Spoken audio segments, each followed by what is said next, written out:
Muy buenos días amigos. Hoy tenemos nuestro programa de Hablemos en Salud con el tema de enfermedad de las arterias coronarias. Esta enfermedad es muy importante tratarla porque es una de las principales causas de mortalidad en el mundo. Para la OMS es considerada una enfermedad catastrófica que lleva a un alto porcentaje de muertes, siendo la principal causa de muerte en los países desarrollados y actualmente en los nuestros, como Perú, que estamos en un tránsito epidemiológico de las enfermedades infecciosas a las enfermedades crónicas no transmisibles, dentro de las que cae la enfermedad coronaria, también se ha aumentado.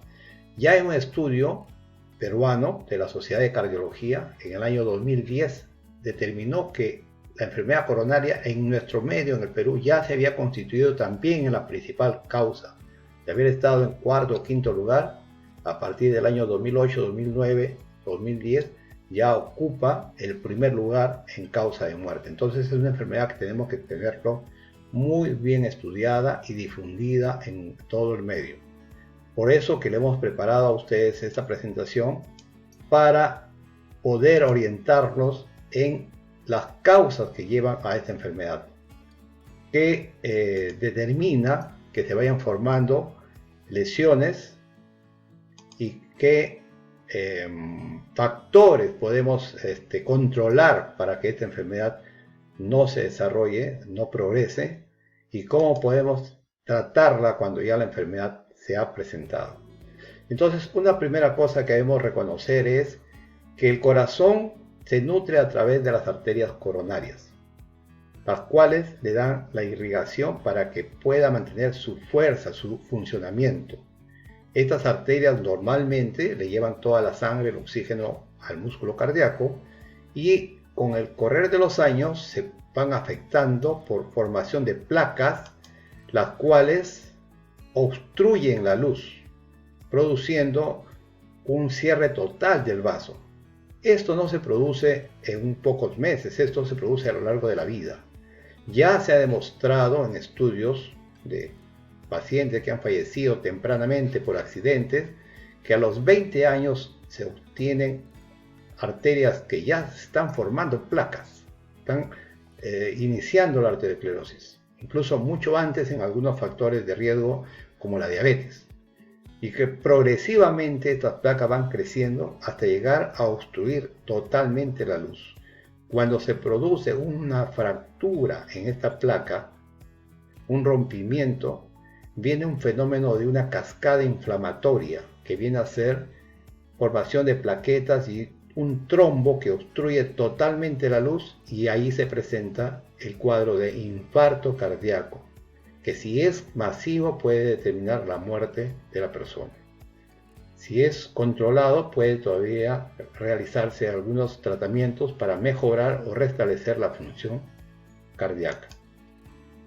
Es así entonces que remarcamos la importancia de esta enfermedad y cómo la Organización Mundial de la Salud ya la tiene catalogada como una de las principales causas de muerte.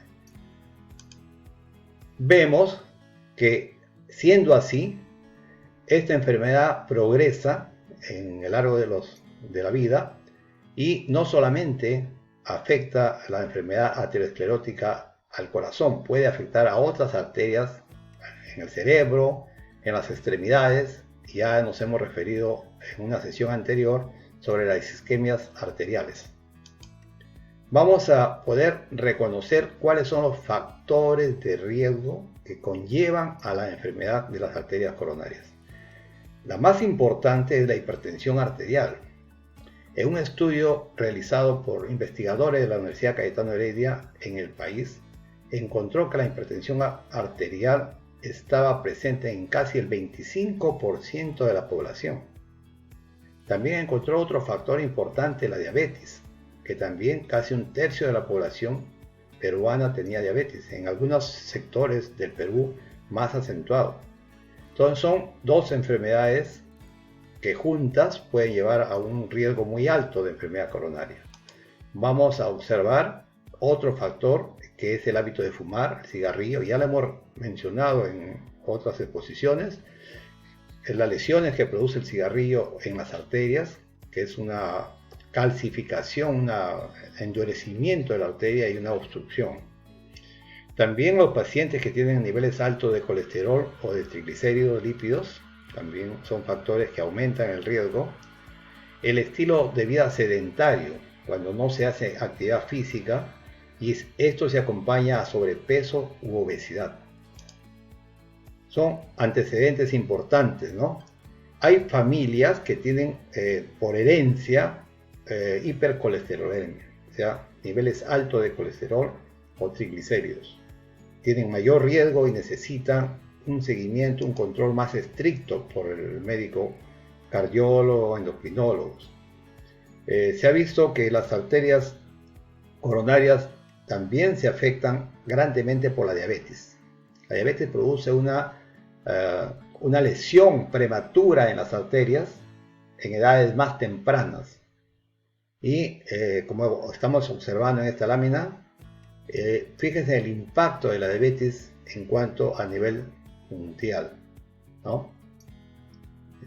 Prácticamente la diabetes tiene una incidencia en la población muy alta, como habíamos mencionado en el estudio que realizó la Universidad Cayetano Heredia.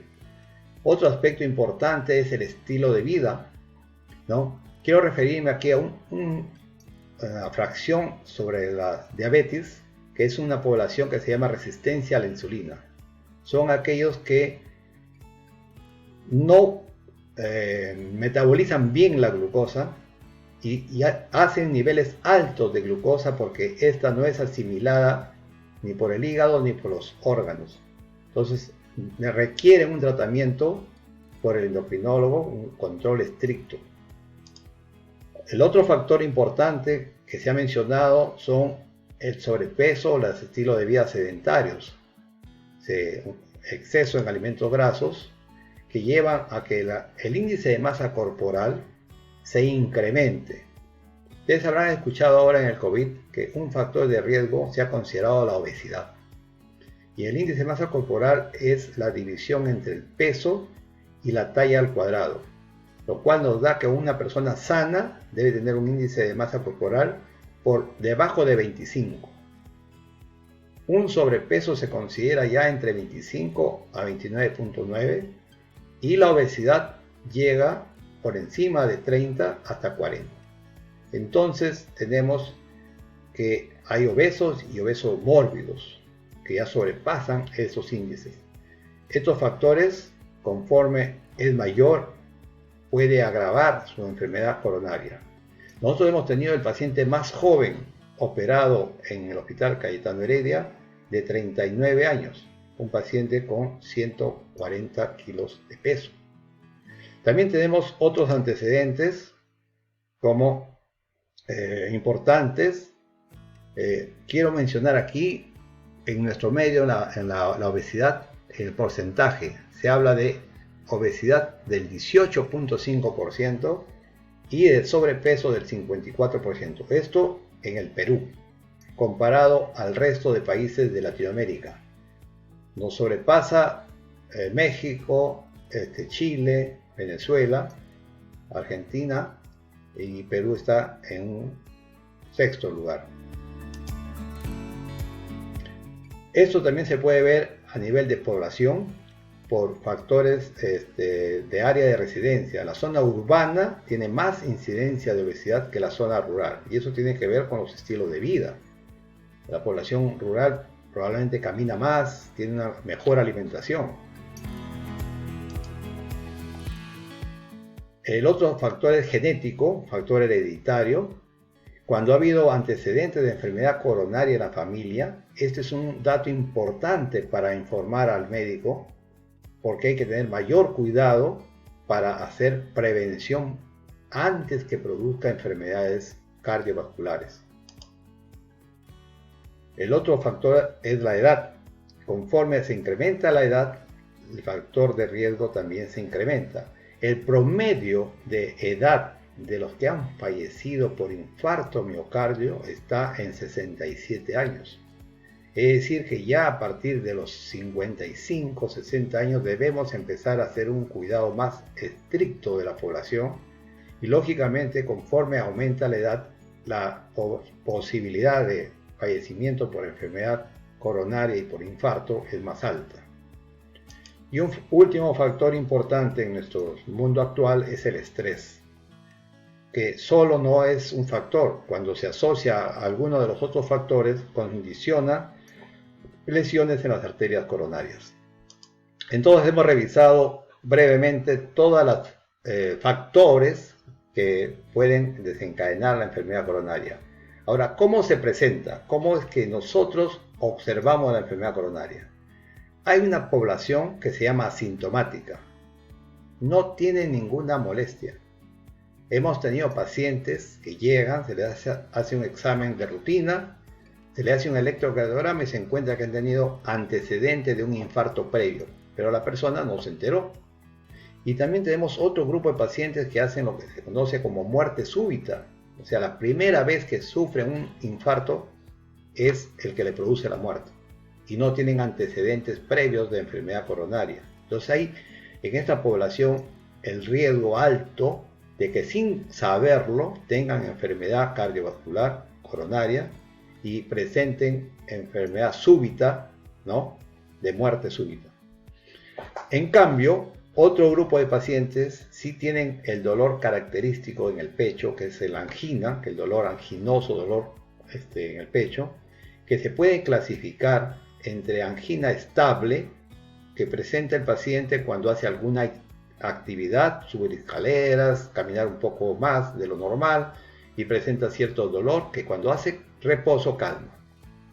Entonces vuelve a hacer actividad, tiene nuevamente dolor y vuelve a calmar al reposo. En cambio, la angina inestable es aquella que se presenta, persiste y no calma al reposo. Este paciente debe ir a la emergencia de todas maneras. Y el otro cuadro ya es el más aparatoso, el paciente que está sufriendo un infarto cardíaco, es el que está teniendo un dolor persistente y que lleva a un shock incluso cardiogénico si no es tratado o la muerte.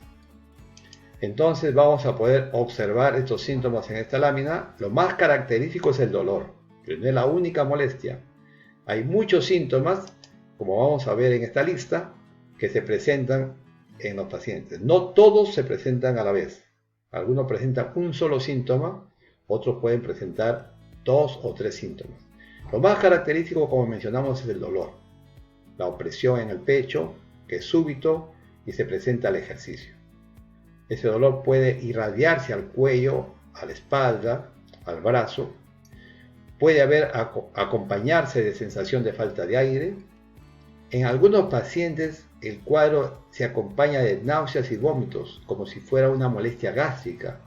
Cuando acuden a la emergencia puede ser mal interpretado y no darle la importancia de que se estuviera tratando de un cuadro de angina o de infarto en curso. La sudoración fría del paciente que está sufriendo un infarto es característico también. Y luego, cuando ya hacemos el examen, los latidos están acelerados, hay una taquicardia, se conoce, una frecuencia cardíaca acelerada, y puede presentar el paciente síntomas de mareo. Estos síntomas son muy importantes reconocerlos para poder tenerlos presente y acudir a la emergencia. Como repito, los síntomas no necesariamente se asocian en conjunto. Tenemos un tercio de la población que puede ser asintomática, sobre todo si es diabético, se da la forma que se conoce atípica, no es la forma del dolor clásico de la angina clásica, es la forma atípica de presentación de la enfermedad coronaria, de la enfermedad aguda coronaria, de la angina. Entonces, hay diferencias entre personas que tienen una enfermedad muy reconocida, directa como síntomas cardíacos y otros que pueden pasar muy desapercibidos. Están con molestias vagas de horas o a veces días y no acuden a la emergencia. Y cuando ya los vemos en la emergencia, el paciente ya tiene cambios electrocardiográficos, ya tiene cambios en las enzimas, ya tiene un infarto presentado. Entonces es importante, ante cualquiera de estos síntomas que persistan, acudir a una emergencia. Vamos a ver ahora qué otras formas podemos tener ya en la emergencia, ya por el médico, para complementar los estudios diagnósticos y corroborar si se trata de una enfermedad coronaria. Un primer elemento es el electrocardiograma. Es el trazado de las ondas eléctricas del corazón que tienen un patrón regular normal, y cuando hay alteraciones en ese patrón, el cardiólogo, el internista, el emergenciólogo puede identificar que está frente a un cuadro de enfermedad coronaria, de angina o de un proceso ya de infarto. Hay otra prueba: si el paciente ha tenido antecedentes de dolor precordial, acude a la consulta porque cuando hace esfuerzo tiene dolor, entonces se le puede hacer una prueba de esfuerzo que se hace en bicicleta o en una faja caminadora, sometido a un esfuerzo progresivo gradual de incrementar su actividad física. Está controlado por la presión, por monitores cardíacos, y nos permite identificar si el paciente presenta algún síntoma durante la prueba. Si presentara dolor, cambios en el electrocardiograma, disnea, dificultad respiratoria o síncope, el paciente se considera que está positivo a isquemia y se suspende la prueba. Siempre el médico está presente en esta prueba para cualquier eventualidad, para poder hacer cualquier reanimación cardíaca en caso de presentara. Esta es una prueba para identificar a la población que tiene riesgos de enfermedad coronaria y debería hacerse a partir de los 55 años anualmente, aún sin esperar ningún síntoma. Es una prueba importante para descarte de enfermedad coronaria. Otro estudio importante es la ecocardiografía. Es cuando ya tenemos sospecha de enfermedad coronaria, que vamos a ver cómo funciona el músculo cardíaco, cómo se contrae, si tiene un ritmo regular o alguna zona que no se mueve el corazón. Si vemos que hay una zona que no se mueve conforme al resto, vamos a identificar esa zona como isquémica y nos va a ayudar a estudiar. Y cuando ya tenemos alta sospecha que el paciente tiene enfermedad coronaria, por los síntomas, por las pruebas, recurrimos a un diagnóstico que es el cateterismo cardíaco, que es la introducción de un catéter para llegar hasta las arterias del corazón, las que les mostramos al inicio. Se pintan las arterias del corazón y podemos identificar si estas arterias están o no afectadas y en qué medida. Puede ser una afección leve o puede ser una afección severa, de una obstrucción de las arterias. Cuántas arterias están afectadas, y eso es importante para poder planificar el tratamiento con el paciente. Otra prueba importante cuando está en la emergencia con un cuadro de dolor agudo es realizar las enzimas cardíacas, las cuales se elevan cuando hay una enfermedad coronaria, una angina, un infarto. Se elevan estas enzimas y podemos evolucionar al paciente en un cuadro anginoso o de infarto. Es importante el seguimiento ya en una unidad coronaria o una unidad de cuidados intensivos para reconocer la evolución del paciente. Esas son las pruebas más importantes que hemos mencionado. ¿Y qué podemos hacer para tratar al paciente? ¿Qué podemos aconsejar a todos los que nos están escuchando para tratarlo? Lo primero que se menciona como efectivo para el tratamiento es la prevención. No cambiamos los hábitos de vida, no reducimos todo el alimento que viene a ser rico en grasa, rico en calorías, grasas saturadas, por alimentos más de origen vegetal. No eliminamos el tabaco, no estamos haciendo nada por mejorar la enfermedad coronaria. Entonces es muy importante hacer énfasis en el cambio de estilos de vida, los hábitos. Entonces eso es recomendable tener presente, porque es algo muy simple, es voluntad de la persona de querer cambiar su estilo de vida. Otro factor importante ya viene a ser el tratamiento farmacológico, lo que el médico puede indicar de tratamiento para combatir todos los factores que hemos mencionado. Por ejemplo, si el paciente tiene colesterol elevado, requerirá estatinas que bajan el colesterol, aparte de la dieta, porque si solamente es estatina, si no baja su consumo de grasas, de frituras, entonces no hace nada. Medicinas para bajar la presión. Ojo, no solo se trata de tomar las medicinas para la presión, se trata de que cumpla los parámetros de que la presión al control deben bajar por encima de los valores recomendados de 140, 135 ahora por la OMS y 85, que debería ser la presión normal. Entonces es importante que el paciente se controle cuánto tiene de presión arterial regularmente, porque puede estar tomando las pastillas pero no tener el efecto deseado y mantener presiones por encima de 15, 16, 17, y eso es un factor de riesgo muy agresivo. Otro aspecto importante es de uso reconocido ya general, es el uso de aspirina, que son antiagregantes plaquetarios que lo que hacen es reducir el riesgo de formación de trombos de plaquetas en la luz del vaso. Puede ser aspirina, puede ser clopidogrel, esto es siempre indicado por el médico, hay que evaluar que no tenga factores de riesgo, de sangrado, de otros factores que puedan hacer escoger uno u otro.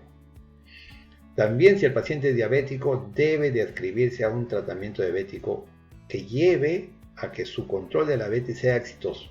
Muchos pacientes me dicen, sí doctor, estamos tomando mi tratamiento de la diabetes completo. Entonces la primera pregunta le digo, señor, deme su hemoglobina glicosilada. Vemos la hemoglobina glicosilada y le digo, está en 10. No está controlado. Por más que tome toda la medicación que quiera, pero si la hemoglobina glicosilada no llega al valor de 6.5, que es el ideal, no está controlado. Puede tomar su medicación, pero no está controlado. Es importante que el paciente sepa cuál es su control y sus niveles. No solamente el control de la glucosa de vez en cuando. La hemoglobina glicosilada se ha demostrado que es el principal indicador de un buen control de la diabetes. También el médico puede indicar otros medicamentos, como los nitratos, que son para aliviar el dolor, para producir vasodilatación, medicamentos beta bloqueadores, fármacos que mejoren la función cardíaca, como el carvedilol. Entonces, todos estos medicamentos tienen que ser con indicación médica para reconocer cuál es lo más adecuado para el paciente. No es de uso general. Lo que puede ser de uso general son las aspirinas o clopidogrel, pero el resto de medicamentos se recomienda que debe ser siempre por prescripción médica. Tenemos adicional a ello otros tratamientos. Si ya el vaso se cerró, si ya se obstruyó el vaso, ya hicimos un cateterismo y ya encontramos una arteria obstruida, tenemos dos tratamientos para hacerlo. Uno es la angioplastía de la arteria coronaria, que es pasar un catéter y dilatar ese vaso, abrirlo y colocar un stent. Eso se popularizó mucho a nivel mundial y casi como que desplazaba la cirugía. Luego de muchos estudios comparativos se ha demostrado que no es la panacea, no es lo único que debe hacerse. Está aplicado en un grupo de pacientes. Y el otro tratamiento es la cirugía. La cirugía, ya estamos hablando de una revascularización coronaria completa, donde se utilizan segmentos de arterias o venas como puentes, como bypass, para llevar la sangre de una zona buena, que es la aorta o la arteria mamaria, hacia el vaso que está obstruido, bypasseando la zona que está lesionada.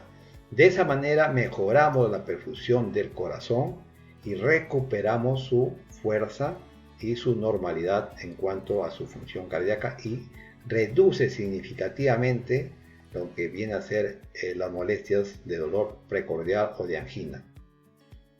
Esta cirugía está siendo realizada a nivel del mundo, es una de las primeras cirugías también que se realizan.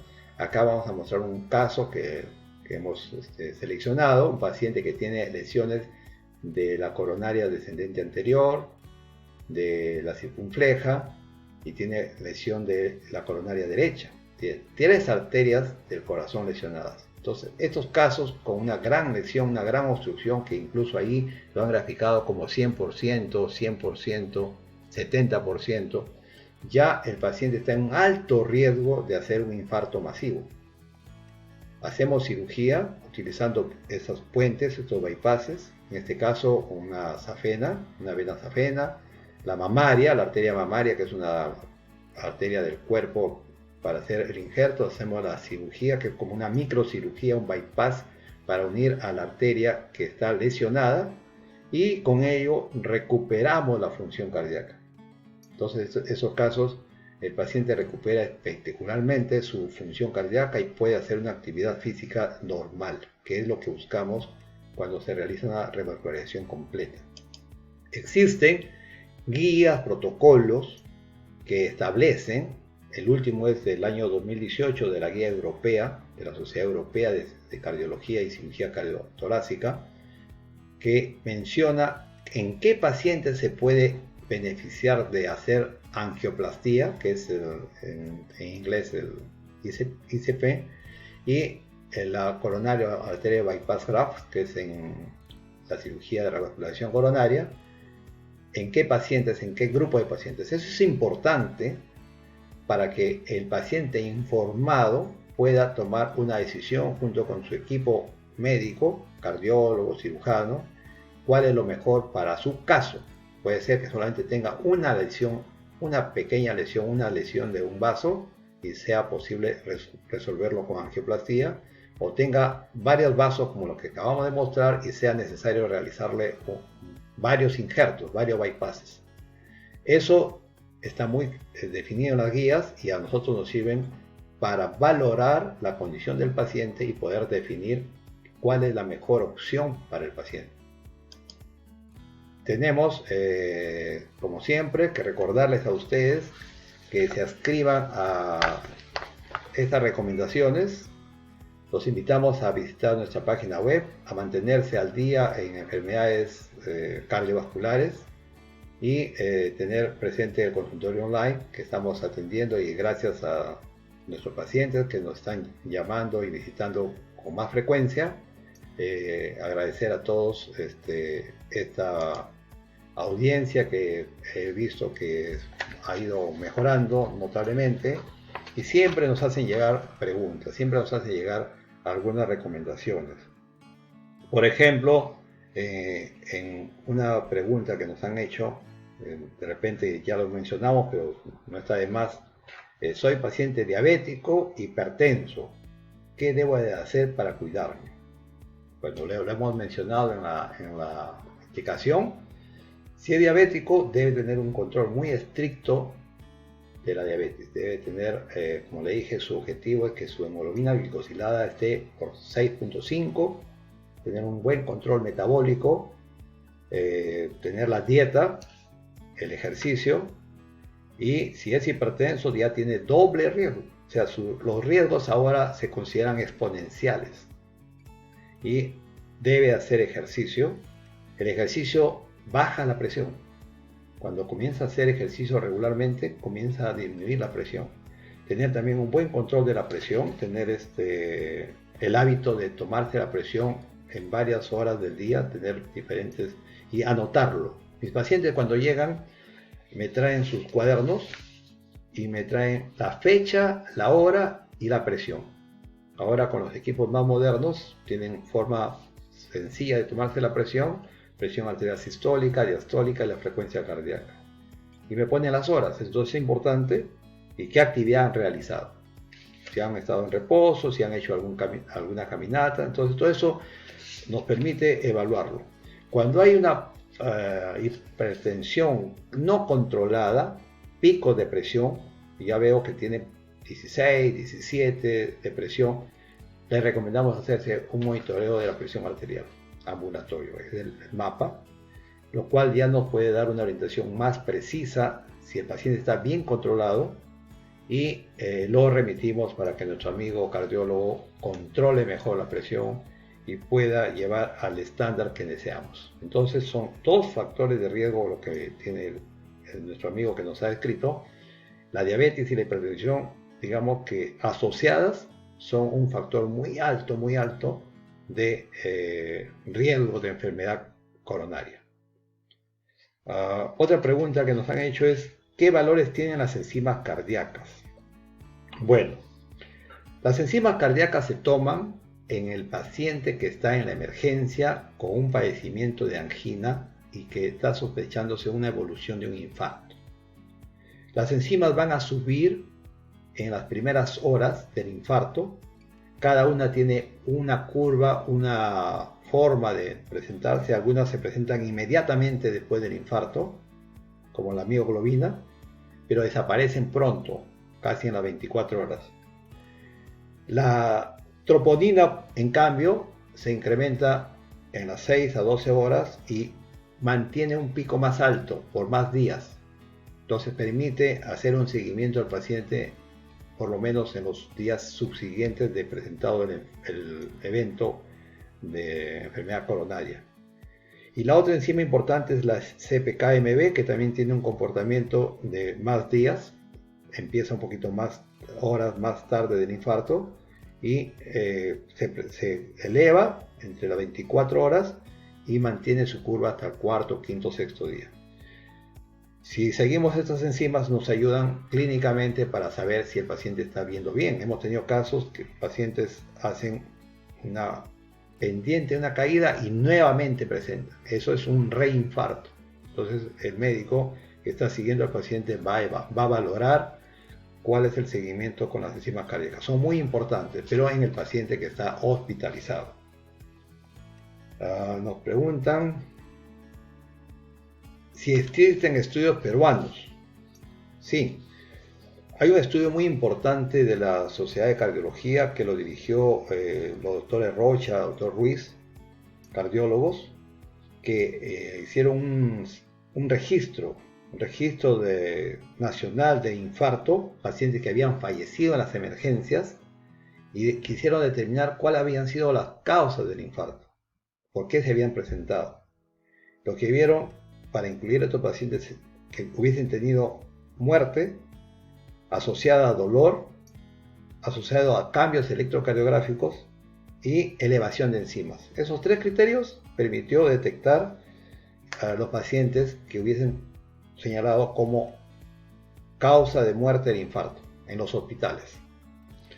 Y se encontró que la promedio de edad de estos pacientes que habían fallecido, que este estudio fue hecho entre los años 2010, era 67 años, que está más o menos referido a la literatura mundial. 50% de los que habían fallecido en estas emergencias no habían tenido antecedentes de dolor precordial. O sea, fíjense ustedes, ¿eh? De los que habían padecido una muerte en el hospital por infarto, la mitad no habían tenido síntomas. O sea, su primer síntoma era el acudir a la emergencia y tener la muerte súbita. Había un 25% que sí tuvieron antecedentes de infartos previos. O sea, ya era su segundo o tercer infarto. Entonces es importante tener en cuenta, y vuelvo a repetir acá, este grupo de enfermedad coronaria que no tiene síntomas, pero que sí tiene factores de riesgo. Entonces, si tiene factores de riesgo, el paciente debe acudir a realizarse los estudios preventivos anuales, no esperar tener molestias. Debe hacerse todos los años, por lo menos una vez al año, su prueba de esfuerzo, su electrocardiograma y su evaluación cardiológica. Y si tiene factores de riesgo, hay razón para completar sus otros controles que lleven a tener mayor previsión de eventos coronarios. Muy bien. ¿La hipertensión arterial puede incrementar el riesgo? Bueno, sí lo hemos mencionado.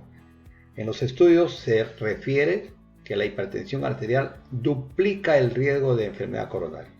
O sea, 2 veces más de riesgo de enfermedad coronaria del que no tiene hipertensión arterial. Muy bien, amigos, vamos a despedirnos, no sin antes invitarlos, como siempre, a seguir al día con nuestras presentaciones y revisar también las que presentamos, los artículos, resúmenes que presentamos en la página web, que ustedes puedan ilustrarse y tener algo de información que les permita prevenir esta catastrófica enfermedad llamada enfermedad de las arterias coronarias. Muy buenos días, que pasen feliz domingo.